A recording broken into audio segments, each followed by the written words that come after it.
Chapter 23. Riley. Riley was sitting on his narrow single bed with a laptop, borrowed from Brett, one of his roommates, on his knees. He could feel one of the mattress springs, hard and lumpy, under his right thigh, so he shifted slightly to the left, readjusting the keyboard on his lap. He was drinking tea without milk since someone had finished the pint he'd bought only yesterday.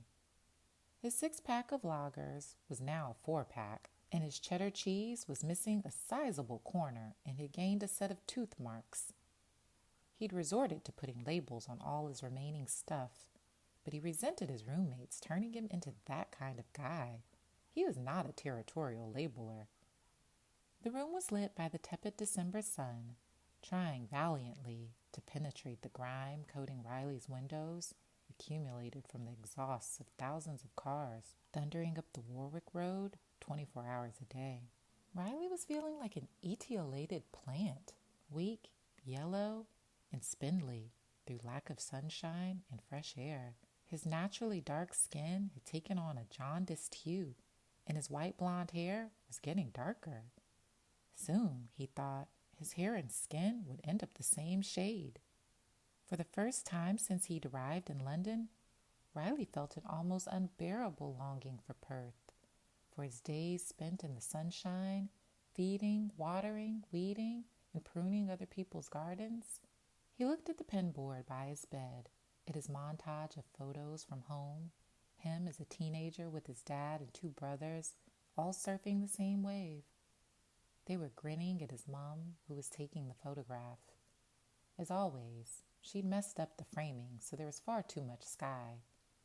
His mom holding him as a baby on a trip back to see her family in Bali, a group of his friends raising bottles of beer to the camera at the barbecue party they'd thrown to see him off on his grand tour.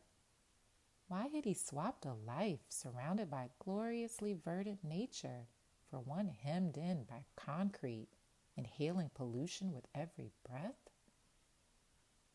Riley was checking the progress of his various lots on eBay. Julian's barely worn beekeeping outfit had gone for a small song. Who knew there were so many amateur beekeepers around? And the Tiffany lamp, which he'd described honestly as not functioning and needing some restoration, was attracting new bids every few minutes. Best of all, Julian's ancient mobile phone was looking to sell at a higher price than the latest iPhone. Riley blew a corkscrew curl of hair out of his eyes as he scrolled down. The only furniture in Riley's room was a chest of drawers, a clothes rail with a few wire hangers dangling from it, and a slightly lopsided bookcase that looked as if someone had had a few too many drinks when following the IKEA instruction sheet. Out of the corner of his eye, Riley could see Julian's notebook poking out from between his dog-eared novels and travel guides, goading him. Riley felt like he was sinking ever deeper into quicksand. He remembered the sick feeling in his stomach when he'd seen the postcard of that beach on Monica's pinboard, and how he'd hoped it was just a coincidence. The minute Monica had mentioned the name Hazard, he should have come clean. He could have said, "Oh, yes, that's the guy I met in Thailand, just before coming here. He gave me a notebook, which is how I found you." Would that have been so very hard? But he'd flunked it. Even worse, he'd done a runner, leaving Monica just standing there, holding the postcard looking bemused. And now he was drowning in deceit. He'd never be able to claim that the right moment hadn't come up, that he hadn't had the opportunity to confess, nor could he argue that he thought it was from a different Hazard. If only he'd been called something normal like James or Sam or Riley. You couldn't go wrong with a name like Riley. Riley did a deal with himself. He would tell Monica the whole story and face the consequences. If she never wanted to see him again, then so be it. Perhaps it was time for him to be moving on anyway. But she might take it on the chin, find it an amusing anecdote she could repeat to her friends as the story of how they'd met. Surely she'd see that although Hazard had engineered their meeting, what had happened after that was because he genuinely liked her.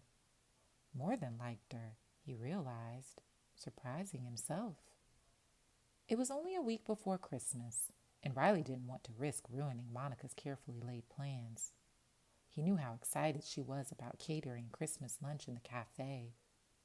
He'd seen all the lists on the coffee table in her apartment. The shopping list, the minute-by-minute plan for the cooking, the present list. She'd hidden that one before he could see what she was giving him. She tried to engage him in a conversation about Jamie Oliver versus Nigella, but it obviously clocked his blank expression and had given up. Monica had invited the whole art class to drop in for pre-lunch drinks before going on to their own family celebrations. Most of them were going to be out of town, but Betty and Baz were planning to drop in. Benji was coming for lunch as he'd decided to join his family in Scotland for Hogmanay instead of Christmas. He would, he decided, tell her after Christmas, but definitely before New Year. Having made that promise to himself, the weight of Riley's deception felt a little lighter. He looked over at the notebook. He wanted to get rid of it. Now he'd decided what to do. He wanted to forget about the Authenticity Project for the next week or so. But that was impossible to do with the book sitting there. He thought about just throwing it away. But he didn't want to be the one to break the chain. It felt like terribly bad karma, destroying people's carefully written, heartfelt stories. Perhaps he should pass it on, as Monica and Hazard had done. Maybe it would bring someone luck. It had, after all, introduced him to Monica and a whole group of friends. It had even found him employment, if you could describe Julian's eBay project as such. He was sure the next recipient wouldn't be as stupid as he'd been, would remember that the whole idea was about authenticity, not lies.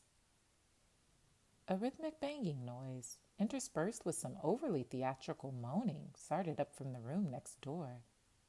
The walls of this badly converted apartment were so thin that Riley could hear a subtly delivered fart 2 rooms away, and he was way more acquainted than he liked to be with Brett's rather active love life. Brett's current girlfriend was, he'd concluded, faking it. No one could be having that much fun with his Neanderthal roommate. Riley took the book off the bookcase, searched through the side pocket of his rucksack for a pen, and started to write. By the time Riley had finished, it was dark outside. He felt like a weight had lifted from his shoulders and been transferred onto the page. It was all going to be okay. He walked over to the window, and as he went to close the rather inadequate curtains, he spotted something extraordinary. He had to tell Monica.